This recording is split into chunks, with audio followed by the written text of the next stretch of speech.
Hello, this is Dreams with Jam. Thanks for joining me today. We're going to be doing a 2-for-1 kind of walkthrough with the Winnie the Pooh build and the Rainbow and Cloud House. If you do like this video, please drop a like at the end. I would really appreciate that, as it does help my channel grow. Or better yet, if you haven't already, please hit that subscribe button and get notified of new content. Okay, so let's get started. We are in Mythopia on Storybook Vale. Both of these builds take place in two different locations of Mythopia. We have the Fiery Plains and here in the Elysian Fields. Okay, first of all, a big shout out to those who I have gotten inspiration from for these particular builds. A big shout out to Cress, Kira, Opal, and Tanny. All four of those creators have very inspirational builds, beautiful stuff. I will link their channels in the description below. Definitely check them out. Okay, so again, we are here in the Elysian Fields on Mythopia, and I wanted to do this kind of playful cottagecore build for Winnie the Pooh and friends. Here, right off the bat, we have like a little honey and vegetable stand market where Rabbit can sell his goods and Pooh can sell extra honey if there is any. We're using the applesauce here as whipped honey, Bumblestone as our kind of honeycombs, and then the feta cheese. I mean, it's like honey butter or something like that. So just like a little farmer's market. And then back around this corner here, I don't generally go this way. I usually take the other route, but I definitely wanted to tie this into the whole 100-acre wood look that I was going for.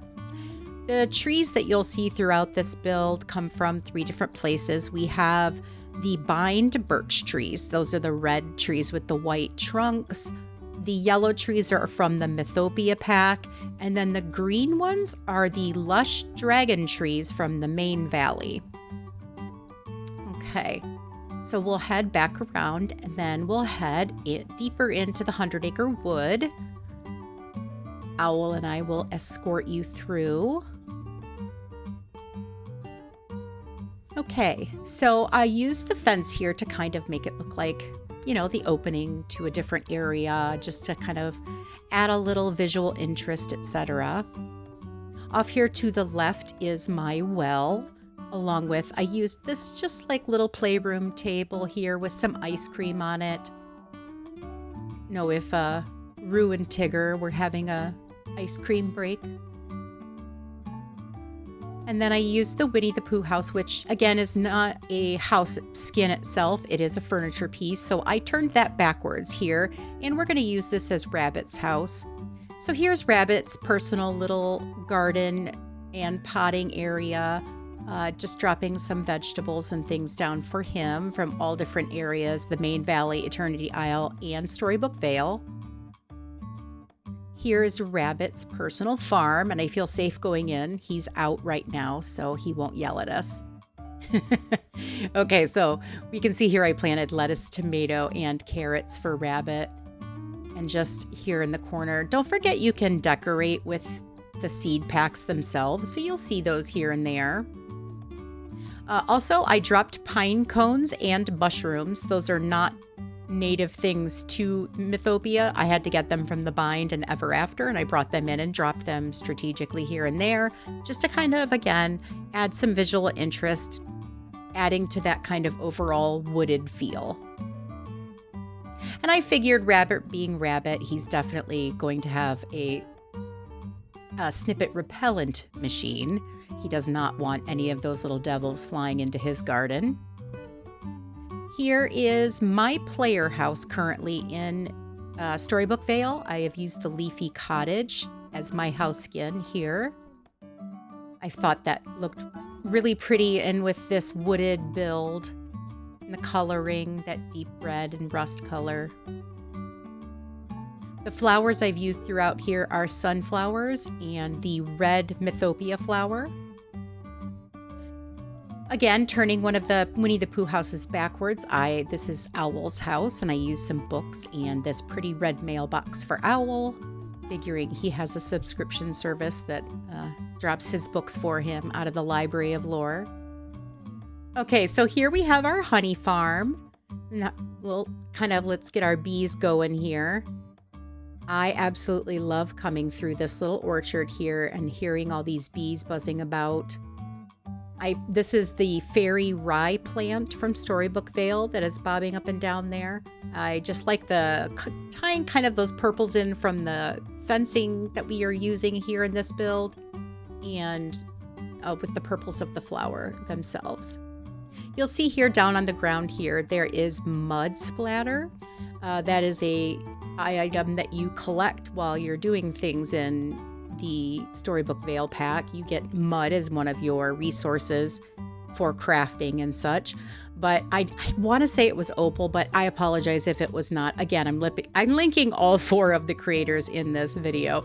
But somebody used mud as spilled honey, and just so cute. I had to repeat that here. So I used it at the base of the boxes there just to kind of make it look like it was leaking out a little bit.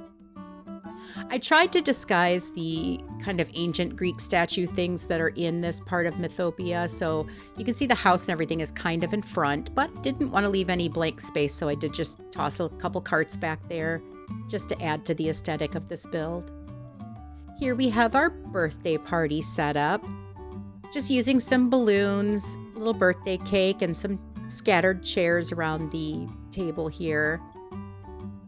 Figure they're celebrating someone's birthday. And here we have Winnie the Pooh's house. Head that direction for Pooh. I absolutely love the front of his house. It is so adorable. So I just gave him a couple birdhouses, some potted sunflowers, and of course his own little table with some honey pots next to it.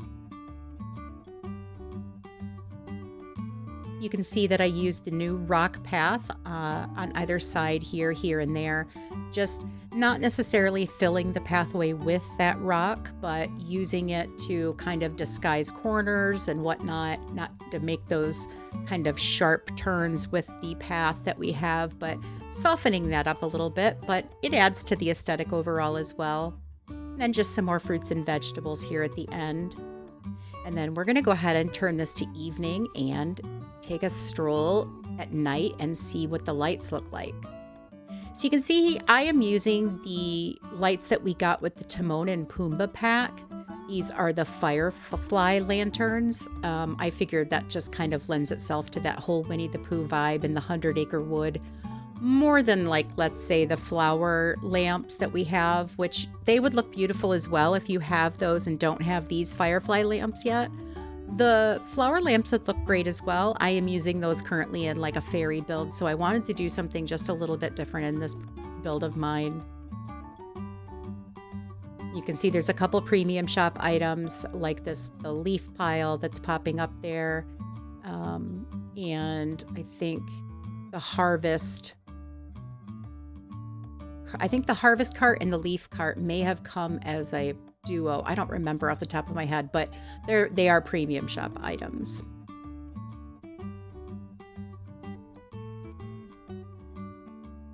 Okay. And this lamp right here, if you don't have it yet at a Scrooge shop, keep your eye open. It is the best lamp right now in the game. It is fantastic and puts out tremendous light. Okay, so we're going to switch gears and head over to the Fiery Plains, where we are going to become a little rainbow fairy here. I used the lucky cauldrons that we are currently crafting with the Lucky You event, where we get the clovers. I have crafted 4 for this particular build. Sticking mainly with pink, purples, and greens throughout this build, but you'll see there are some yellow bushes and trees dotted in as well. I used the little pillars with these pink lamps on top, which come from the Charlotte LaBeouf pack. I believe that was a premium shop item. And then these potted hydrangeas from the main valley. And then there's the cloud house at the end of the rainbow here. Off here to the left is the gazebo. In the gazebo here is the 2 chairs that you see right there. And the rug is from the Isabella pack that we got in the premium shop as well. love those little teacups. Those are a Storybook Veil item that you can craft. And then the bubbles with the candles, those are all craftable items as well from Storybook Veil. If you haven't watched my video on is DLC worth it and why, I will link that at the end of this video. You should check out that video. It will kind of show why I think the DLC is worth it and how the DLC can help you within your gameplay. It is 100% not necessary to play Disney Dreamlight Valley with DLC. It is not. But check that video out. Like I said, it does offer some of my insights on why it is helpful to do so. Helpful only, not required, okay? Let's take a look at this build at night.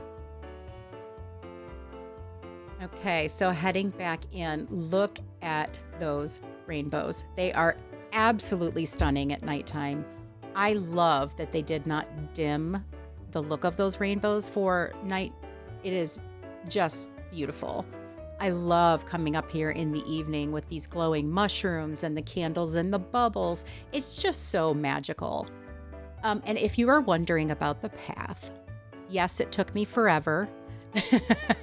It took forever, okay? This is not meant to be like a build for the Wizard of Oz, so I didn't go for a yellow brick road. It was just for me, and I just love how it turned out. So pretty. I recommend taking your time with the path first before you place items down. Otherwise, you will go insane, because it does take a while to map that out. You do the center first and then add the outline on the outsides. Thank you so much for joining me today, and I have really exciting news. We are now live on Discord. My Discord link is in the YouTube description for the channel. Please check that out. Click that link. Join us on Discord, and we'll have some fun working on dream snaps together, etc. Thank you so much for watching, and keep on dreaming.